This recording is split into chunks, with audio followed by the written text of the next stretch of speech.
Hello, everyone, and welcome to the show. I'm Carlos Robledo along with Jake Berry, and one round of competition in the Texas High School Girls Playoffs is now done, and we're talking about the Weslaco Lady Panthers. Just total domination in that game against Harlingen South on Monday night, and it was just a great game, especially with Laura Van Tilburg. You and I were watching her, and sometimes it seemed like, you know, she's playing against just much, maybe junior high kids out there. She's so much taller. Nothing against the teams that she was playing against, but she's just that good. Yeah, and it helps when you have a point guard like Angie Villarreal, who you have to come out and guard. She hit a bunch of threes in that game, and it opens up the court. And a bunch of their girls hit threes. So, you know, with Van Tilburg on the inside, you know, she's a woman among girls, you know, Absolutely. out there. And she's got 3-4 inches on everybody. And look, when all else fails, you just throw it into her. Absolutely. So she had a good game. So did, Villarreal, like Jake was talking about. So did Jazz Muniz. Let's go ahead and take a look at some of those highlights.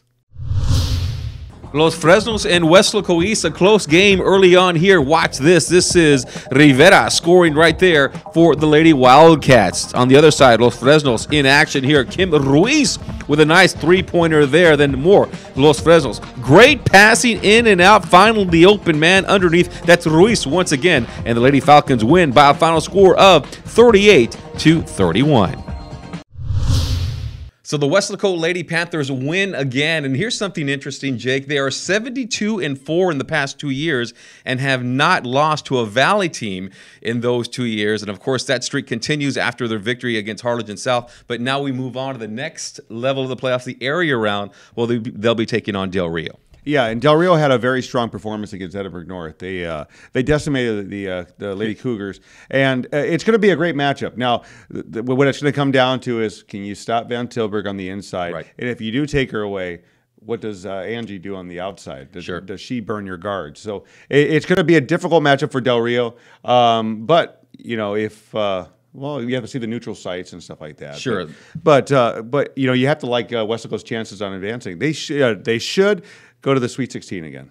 They got a couple more games to get through before they go on to the Sweet 16. They'll be playing that game at South San Antonio, going to be taking place on Thursday. So it'll be one of the early games. And last year they played against Del Rio. They came away with a close victory against Del Rio, but they didn't have Van Tilburg. She came off the ACL, and it's barely been a year since she had that surgery, and she seems to be okay. It's going to be a good game against Del Rio, so it should be exciting. All right. Well, Coach Fino, in those 9 years as a coach, just one more tidbit of information. She's been a head coach for 9 years, has made the playoffs every single year. Yeah, and you know, she's in a great situation because Weslaco is one of those places where you have good athletes that come in. So, you know, a good coach with great players, good players, you know, you can do wonders. Yeah, and she's got many of those players coming back. Jazz Muniz is coming back for another year. Angela Villarreal is coming back for another year for the Lady Panthers. So they're going to be good from the guard position. Laura Van Tilburg is not coming back. She's graduating. She'll be at UTPA. She's one of those players that comes by, you know, once every, 9-10 years. So. Yeah. And you know, she's something the Valley doesn't see very often, which is a tall post. All right, well, moving on and speaking of tall post, Summer Venthal for the Lady Tigers, and the Lady Tigers with a victory over Alice on Wednesday, on Tuesday night. So they win that game, and Summer Venthal with a humongous game, 15 block shots in that contest. Yeah, you know, it's a lot like volleyball for her. You know, look, when you're tall, agile, you know, if you can move your feet, you're going to get your block shots, and she got a ton. Yeah, it was a close game, a low-scoring game. They won it 32-29. Let's take a look at those highlights. Yeah, Mercedes was in a tough game against Alice in this bi-district championship game. Watch it right here. This is Alexis Jacobs. She was tough all night long for the Lady Coyotes, but so is this girl right here for the Mercedes Lady Tigers. Hitting there is Crystal Cardenas, and helping out with the cause, Summer Venthal playing with a hurt hamstring. She scores right there. You see her grabbing her right hamstring as she played most of the second half with that injury. Still, she was able to come back and help the cause. This is Anissa Reyes off the glass right there for the Mercedes Tigers. It was a close game in this contest. There you see Jacobs going back to work. They tried to get Summer Venthal some rest, but she had to jump back into the game for her defensive play. There she is blocking a three-pointer right there. And then Summer Venthal, once again, here she is going up against Jacobs, blocks that one. And Venthal wasn't done as she was going to work all game long. Here's another one, 15 blocks for Summer Venthal, and the Lady Tigers win 32-29. All right, Jake. So one of the things that happened during that game, it was pretty close throughout the contest. Mercedes was leading early. Then Alice would come back, and they made a surge, as some people saw that game on 956sports.com. But the coach and the players, during those final 2 minutes, very calm, very cool, collected on the sidelines. Well, they were a great team all year. They had a nice test against Roma at the end of the year. They kind of put them back on their heels a little bit and kind of got them to regroup. And that's kind of what you see a lot of the times. When a team is having their way with a lot of teams, a late loss in the season sometimes helps. It's a good marker for them to get back on track. Yeah, it helped them, kind of got them back to refocus. And they're a young team as well. Summer Venthal is one of those players who'll be coming back for next year. They already wrapped up the district championship. Maybe they felt, winning this bi-district championship, it's just gravy after that, And maybe they felt that there was just no pressure to win that game. They just went out there, do what they had to do, play to have fun, and then just move on and win the contest, which is what they did. Yeah, and a dominating performance too. All right, let's listen to the coach, Coach Gutierrez, and also a couple of players after that basketball game for the Tigers. Very close game. How were y'all able to keep your composure here towards the end of the game, Coach? Oh, it was hard. The game is on the line. It's do or die. But we were able to settle down, and we started playing smart.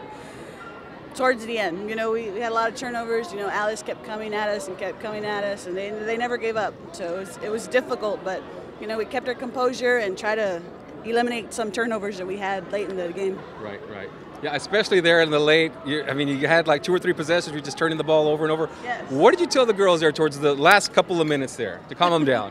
To play smart. It's we had like a minute left to play, just to play smart and to go back to basics, because we were just catching and going, we're panicking. And, of course, it's something we haven't experienced, so, Of course, the game was on the line, but, we kept our calm, kept cool, and kind of got through it, I guess. Talk to me a little bit about Summer Venthal. Obviously, she was injured there sometime during the game, was playing with a pulled hamstring. You tried to rest her, but you needed her, and she sucked it up and played the second half. Yes, I'm extremely proud of Summer. She came through for us. Like you said, she was injured. Defensively she did very well for us, and that's what helped our game. She came up with blocks that we needed early on in the game and late in the game, and great rebounds that we needed. All right, so y'all going to rest up and get ready for your next round? Oh yes, definitely. We need that it's a short break, not a long break, but and just prepare for the next game and see how far we can take this. All right, thank you very much. I appreciate it. Congratulations, Coach. Good job. Okay, Summer, first of all, tell me what happened to your leg. It seems like you pulled a muscle. Yeah, at first it was already hurting, and then that last jump shot that I made, I felt it pop. So after that, it hurt so much. But I was telling Coach, I'm okay, put me in. Once I wrapped it up, I was good to go. All right, do you know you had 13 blocks tonight? I knew I had a lot, but not that many. How were you able to do that? Because obviously, you had a bad hamstring and you were still able to do that. You came out with some good blocks there towards the end of the game. What was deep inside you there to say, I have to overcome the pain and I have to do this for my team? I wanted to win. And I wanted the game to get it over and done with. And I knew if I pushed myself, we could do it. How do you all remain so calm? It didn't seem like anything was facing you guys. It was very, very tight, close here at the end, but y'all were able to come to the victory. How do y'all stay calm? We just breathe. The coach tells us, you got this, you all know what to do. We've done this so many times, and we just breathe and stay calm. If we panic, it's going to be chaotic. We're going to go crazy. All right, thank you very much. Thank Congratulations. you. Thank you. Oh, Crystal Cardenas. Crystal, tell me a little bit, how does it feel to win this bi-district title for you guys? It feels so amazing. We were so close last year, and now we actually had the chance to win. So we're just rising to the next level, just like our motto. All right. How do y'all remain calm there towards the end of the game? Y'all seem pretty calm, pretty cool. There were a couple of turnovers that y'all had. You know, not some very smart plays, but in the end, y'all pulled off the victory by remaining calm, pretty much calm. Yeah. Well, we have each other to calm ourselves down. We just motivate each other. Like, it's okay, babe. You're gonna get through it. Just next time, it's all right. And our coach is a big motivator that helps us like not cry on the court. All right. So up next, y'all have Medina Valley onto the area round of the playoffs. You know, what are you thinking right now? Well, it's gonna be a tough challenge, but that's what we're here for. We're ready for it. All right. Thank you very much. I appreciate it. Thank you. Okay, so the Lady Tigers win that game once again, 32-29. Congratulations. They won a district championship and a bi-district championship, just like the Lady Panthers did. So some good things happening in the Mid-Valley, both in Weslaco and in Mercedes. The Lady Tigers will go on to play Medina Valley. That game will take place at Corpus Christi Carroll, Friday at 7 p.m. One of the things, you know, about Valley basketball, we don't know too much about what happens outside of the Rio Grande Valley. So we'll have to see how the Tigers do against Medina Valley. Yeah, but you know what? This team's different, though, than a lot of 4A teams that have come through the Valley because they have a lot of size. So they have the size to play up north. So it's going to be a very interesting matchup. Yeah, if you take a look at the different polls that go on across the Rio Grande Valley, whether it's the newspapers or ours, the Tigers have always been ranked right up. They're right behind Weslaco. You know, that's why we're talking about them so early in our show, because they are a good team. They're a good 4A basketball team that could probably compete against some of these 5A schools in the Rio Grande Valley. All right, we're going to take a break. You're watching the show on 956sports.com.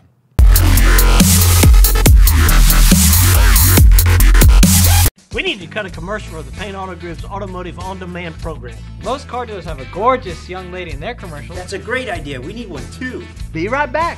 She can tell people how to check out all the videos on the makes And models that the Paint Auto Group has to choose from. Ta-da!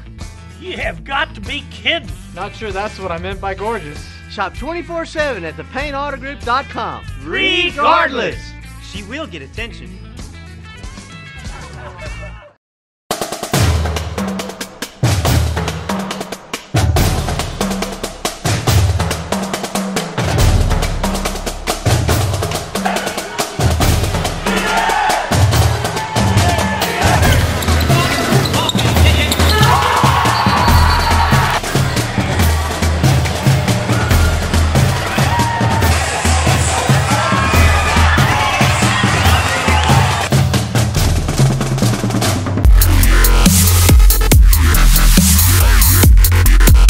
All right, and welcome back to the show brought to you by McDonald's, Paint Auto Group of the Rio Grande Valley, and South Texas College. Moving on now, Jake, and Edinburgh Villa, they were the other district championship team that was playing this week and playing a tough team, you know, in Laredo LBJ. They come away with a pretty easy victory if you take a look at the final score, but it was competitive early on. Laredo LBJ, and taking a look at the highlights, we weren't at the game, but taking a look at the highlights, LBJ had some size there in the middle, but Villa, once again, very, very scrappy, were able to win that. They were able to win that game. Yeah, and Vela is a very good defensive team. They're able to play great team basketball. They get out, they take away the passing lanes, and when you got somebody like Danny Azubel, who can, she's got the size to take guards, and she can bump with the big. So it's a nice luxury to have somebody like her on your team. Yeah, absolutely. Got a chance to see her play against Edinburgh North, and she was just able to turn it on. Good defense as well. They come out there, and not only are they very sharp on the offensive side of the ball, but defensively they certainly hustle, and they play very good defense. Yeah, and I think what you're going to see the rest of the playoffs is, you know, they're going to. I think a lot of teams are going to key on Azubel and try to take her out of the game, because when she's out of the game, it does affect you know, who gets the ball. Yeah, so congratulations to them. Robert Villa High School, district champions, bi-district champions. They move on to the area round. Let's take a look at those highlights between Robert Villa High School and Laredo LBJ. Edinburgh Villa impressive versus Laredo LBJ. Miranda Washington finds the rebound route. Just a great hustle play there for her. 28-9-18 Lady Sabercats right there. Later, good offensive rebound. This is Daniela Azubel, always tough. She scores right there. And the Lady Sabercats, they move on to the next round of the playoffs, winning big time, 49-29. All right, and keeping our theme here now, Jake, with taking a look at the top teams in the Rio Grande Valley, Rio Hondo, the girls team, this might be one of those teams that can go, 2, 3 rounds deep. They're already, of course, in the second round of the playoffs. They could go maybe 3 rounds deep in the playoffs, maybe even further, because once again, talk about size at the lower levels, and they certainly do have it. Yeah, they match up well with teams in the 5A level, because I got to see them earlier in the year during a scrimmage. They're a very good team, coached very well by Coach Jaramillo. And last night when I got to the game, I thought I was going to get there and have some highlights. And there were, but before I got there. The game was over before I got there. So, I don't want to say the other team threw in the towel, but they decimated them. Yeah, they certainly did take care of business. And let's listen to Coach Robert Jaramillo, because you were there. Let's listen to your interview as the Rio Hondo Bearcats. Or is it Bobcats? Bobcats. Rio Hondo Bobcats. They won that contest last night. Let's take a listen to the coach, Robert Jaramillo. Coach, give me the rundown on your on this game. It was a lot bigger than I think a lot of people would have thought. Like right away, because you guys dominated the game from. I thought our pressure defense gave them a lot of problems, and so we just continued that. We got a lot of turnovers off of that, and led to a lot of easy baskets in the early going. Who's next for you guys? Well, if Lytle wins, we'll get Lytle. They're playing Rockport, so it's the winner of Lytle and Rockport. How does their size compare to what you guys bring to the table? We match up pretty well because we played Lytle last year, and they're pretty much bringing back the same team.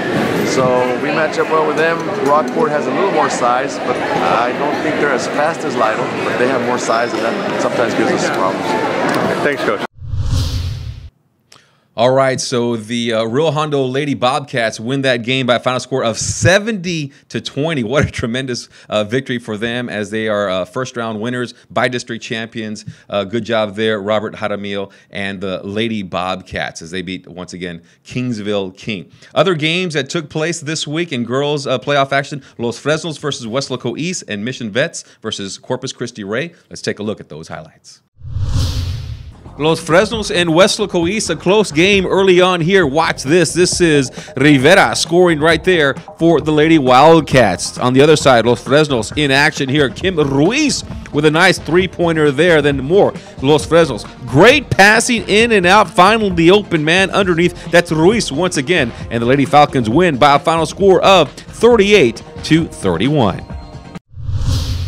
Edinburgh Villa impressive versus Laredo LBJ. Miranda Washington finds the rebound route. Just a great hustle play there for her. 28-9-18 Lady Sabercats right there. Later, good offensive rebound. This is Daniela Azubel, always tough. She scores right there. And the Lady Sabercats, they move on to the next round of the playoffs, winning big time, 49-29. All right, Jake, so that sets up a good match right here in the Rio Grande Valley. It's going to be Edinburgh Robert Villa against Los Fresnos Lady Falcons. That's going to be a pretty good game. A lot of people will probably be there because there's a lot of games that are taking place out of town. That is one that is here in the Rio Grande Valley. Yeah, and I don't know if Los Fresnos was picked to beat Weslaco East, but they played with a lot of composure at the end of that game. Now, they're a younger team. I remember talking to Coach Inquist at the beginning of the year, but Vella's going to be a tough matchup for them. They've got to be able to withstand that defense, because that's how Vella's going to score. Is they're going to turn defense into offense and put some points on the board. They're going to have to cover Azubel. They've got some other players that are hard to match up with. So it's going to be one of those whose defense comes to play is pretty much going to determine that game. All right, so log on to 956sports.com for the highlights, for articles that are being written about these basketball games, and because there's going to be a lot of action over the next couple of days as it all builds up to the Sweet 16 tournament, once again taking place at the University of Texas Pan American. Football, once again in the news. We got some football. We have some changes that are going on at Mercedes High School. Coach Mike Uribe being reassigned. It happened. Usually these type of things take place, right after the football season, where there are some changes. But this time, Coach Uribe being reassigned, because we heard some things, some stuff off the record, some stuff on the record. what's your take on all this? Well, it's a shame. I mean, Coach Odiva has always been real good to us. But look, I'm sure he's going to land on his feet somewhere because look, there's few coaches that you meet that give their heart and soul like he does to his program. I always see him at the 7-on-7 tournament up in College Station. He's a great guy. I'm sure he's going to land somewhere on his feet. But the thing that this poses is some really interesting questions because we've heard a lot of rumors on who could. A lot of sources have told us that some bigger coaches could be taking that Mercedes job, leaving their old programs, which means that we're going to have more of a carousel, coaching carousel this year than we probably thought was going to happen. Yeah, and there are a lot of good coaches that are out there on the market looking for coaches. Some 5A coaches that are out of a job who would like to put their hat in the mix right there and see if they can get the job. So it'll be interesting to see what happens. Usually when you have a 5A or a 5A school, you don't move down to a 4A program. But when it's Mercedes, it's Ed Cal-Chelsea, it's some of these 4A schools. Of course, now it's 5A, but it's still 4A for the rest of this year. It's one of those places where, you want to go coach there because the kids give their heart. And, of course, there's a lot of support from the community. Yeah, and the great thing is, and I think it was the old way of thinking, was that 5A was better than 4A, or I guess 6A is better than 5A. Right. But when you have 4 schools, 3 schools in your district, and you can go to a school like Mercedes or San Benito with one high school, and you're the guy. Yeah, absolutely. Nothing better than that. Now, pressure is amazing, but I mean, if you can win there, you're going to stay for a while. Yeah, and there has been some talk in the city of Mercedes of perhaps maybe dividing the athletic director job and the head coaching job. So there might be 2 kind of high-profile positions in the city of Mercedes. I know that Coach Roger Adame Jr. right now, he is the interim AD, and from what I understand, he might be applying for the job. So good luck to Coach Adame. And that might be something that they might, you're coming off a good year. You go to the playoffs. You share a district championship a year ago. That maybe something that they might want to say. Let's promote from within and not have too much change for our kids. So. Yeah, and one thing I can say about Coach Odiva's tenure at Mercedes is that he came in and he filled in really good. He brought in good people to work with him.